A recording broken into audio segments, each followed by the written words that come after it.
Bonjour à tous, bienvenue sur la colline des Muses. Est-ce que vous saviez qu'à Sparte, il y avait une telle méfiance autour de la richesse que la monnaie qui avait été décrétée pour les achats habituels était constituée d'étranges barres de fer. On aurait dit des grosses agrafes ou même des aiguilles. Et cette monnaie qui était pesante, mal commode, avait été choisie volontairement afin que les citoyens ne se laissent pas aller à un amour désordonné pour l'or et pour l'argent. Voilà, c'est simplement une des petites particularités de cette grande cité qui ne cesse jamais d'étonner et de surprendre. Alors dans cette vidéo, ce que je voudrais faire, c'est vous proposer la première partie d'une introduction à l'histoire de Sparte. Alors aujourd'hui, je vais principalement vous parler de la géographie de la cité de Sparte et aussi de sa fondation mythique. Alors Sparte, c'était une puissante cité du Péloponnèse. Vous savez, le Péloponnèse, c'est cette presqu'île montagneuse qui occupe le sud de la Grèce et qui est reliée à la Grèce continentale par l'isthme de Corinthe. Alors, dans son extension maximale, la cité de Sparte, donc on était au 6e, 5e siècle avant Jésus-Christ, couvrait la petite moitié sud du Péloponnèse, soit environ 8500 km². Alors, 8500 km², ça correspond à la taille d'un département comme la Dordogne. Donc ça peut nous sembler assez petit, mais en réalité, vers 400 avant Jésus-Christ, parmi le millier à peu près, c'est pas un chiffre exact, de cités que comptait la Grèce, la taille moyenne, c'était plutôt autour de 100 km². Ce qui veut dire qu'une cité comme Sparte était à peu près 100 fois plus grande que la cité grecque lambda. C'est absolument considérable et ça explique en grande partie la puissance de la cité. Alors le territoire de Sparte n'était pas parfaitement uniforme, il était constitué de plusieurs parties et notamment de deux régions qui étaient donc les régions principales. Donc on avait tout d'abord la Laconie qui fait environ 5000 km². Et cette Laconie est limitée à l'ouest par la chaîne de montagnes du Tégète. C'est une chaîne qui s'étend sur 110 km de l'Arcadie jusqu'au cap Ténare. Donc elle se jette dans la mer si vous voulez. Et le point culminant est à 2407 mètres. Et à l'est par la chaîne du Parnon qui culmine à 1935 mètres et dont l'orientation particulière nord, ouest et sud permet en fait à une plaine côtière de s'élargir en un triangle. C'était la région la plus riche de la cité. Et au centre se trouvait la plaine de Sparte, 22 km de long pour 8 à 12 km de large. Et cette vaste plaine fertile, cernée par les montagnes, est baignée en plus par un fleuve, l'Eurotas. Ensuite, la cité avait une seconde région majeure, la Messénie, qui fait environ 3000 km² et qui se situe à l'ouest du Tégète. Mais contrairement à la Laconie, ça n'est pas un ensemble homogène, mais plutôt un groupement de petites plaines séparées par des monts qui font moins de 1000 mètres d'altitude. On comptait également dans l'escarcelle de Sparte deux régions plus petites, à l'est du Parnon, l'île de Cythère, ainsi que deux régions montagneuses au nord de la Laconie. Le climat de cette région, donc c'est un climat méditerranéen, est parfois violent, avec de fortes pluies. En revanche, les plaines sont très fertiles. Et donc cette combinaison de fortes précipitations et de sols fertiles permettait à la cité de Sparte d'avoir 2 récoltes par an. 2 récoltes par an, c'est un avantage majeur quand on cherche à développer sa population.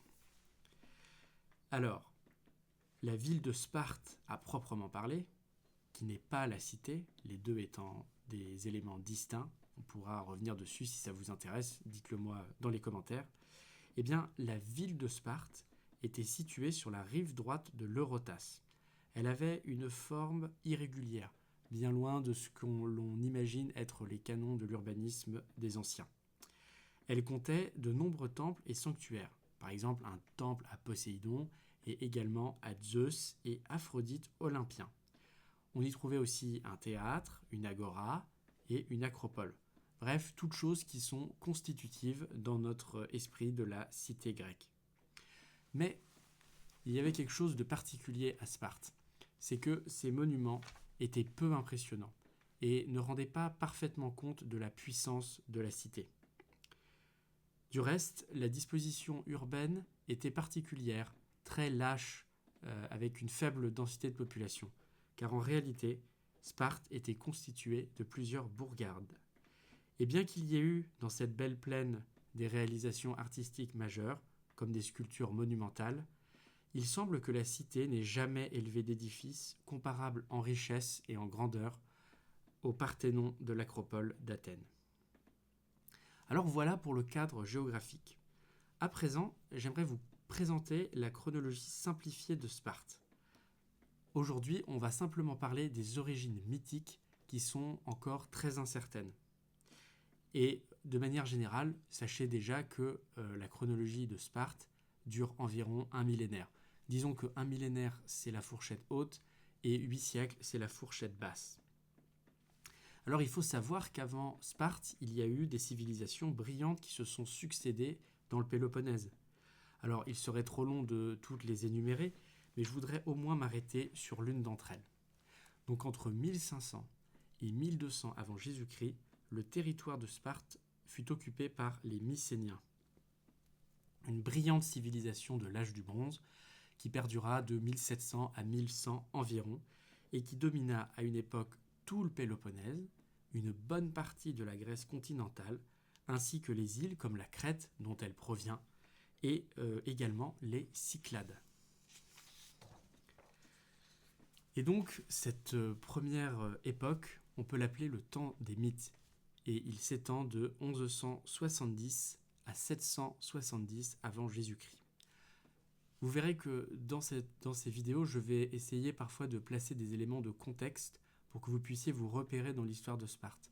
Et le premier élément que je voudrais placer dans cette chronologie, c'est une date quasi mythique, 1250 avant Jésus-Christ, date à laquelle eut lieu la guerre de Troie. C'est pour permettre de comprendre comment placer Sparte dans l'histoire plus large de la Grèce. Alors, 1250, guerre de Troie, et un siècle plus tard environ, vers 1170, mais d'autres historiens disent 950 ou 900, eh bien le Péloponnèse fut envahi, ou du moins accaparé par les Doriens. Les Doriens, vous le savez peut-être, c'est l'une des 4 ethnies grecques principales.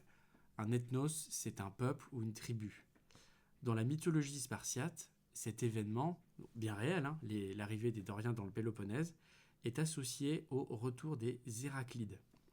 Alors les Héraclides désignent tout simplement les membres de 2 familles, les Agiades et les Eurypontides, qui étaient les seules familles à pouvoir fournir à Sparte des régents, et non des rois, pas de rois à Sparte, mais des régents, qui gouvernaient partiellement la cité en même temps. Ça veut dire qu'en théorie, à tout moment à Sparte, il devait y avoir un régent chez les Agiades et un régent chez les Eurypontides. Ces 2 familles n'avaient pas le droit de contracter des unions entre elles, et on disait qu'elles descendaient d'Aristodémos, qui était lui-même censé descendre d'Hercule, ou plutôt d'Héraclès en personne. Il aurait été son arrière-petit-fils. On disait aussi que Héraclès aurait possédé la Laconie, et que ses descendants auraient un jour fait valoir leurs droits sur ces terres. Dès lors, l'invasion des Doriens dans le Péloponnèse était en réalité le retour légitime de ces seigneurs depuis des temps immémoriaux. Alors, le nom de Sparte, il renvoie à Spartée, la fille d'Eurotas, qui aurait eu pour mari Lacédémone, un fils de Zeus. Vous voyez, dans la légende de Sparte, on retrouve, sans grande surprise, le panthéon olympien. Les Héraclides ont régenté, le terme est plus proche que régné, ont régenté Sparte de 950 à 222. C'est l'extension maximale de leur règne. Mais au début de l'histoire de la cité, eh bien, Sparte aurait été mal gouvernée. Et vers 885-884, les Spartiates auraient eu à subir une intense réforme due à un législateur mythique, Lycurgue, dont vous avez peut-être entendu parler. Ce dernier aurait fait un don inestimable à Sparte, une loi orale qu'on appelle la Grande Rhétra. Et de l'ancienne Sparte, de la Sparte mythique, si on veut, il n'aurait conservé qu'une seule magistrature qui perdurera durant l'histoire, les Éphores. Alors bien évidemment, tous ces éléments sont sujets à caution. Il faut y voir à la fois des événements historiques assez bien attestés, l'arrivée des Doriens, ainsi que des éléments mythologiques qui sont tout de même très importants car ils permettent de donner à la cité et à ses fondateurs une origine héroïque et divine. Alors voilà, cette première vidéo sur Sparte est terminée, j'espère qu'elle vous a plu. N'hésitez pas à commenter, à faire des remarques si vous avez des questions. Et très rapidement, je continuerai à vous parler de la chronologie spartiate. Merci et à très bientôt.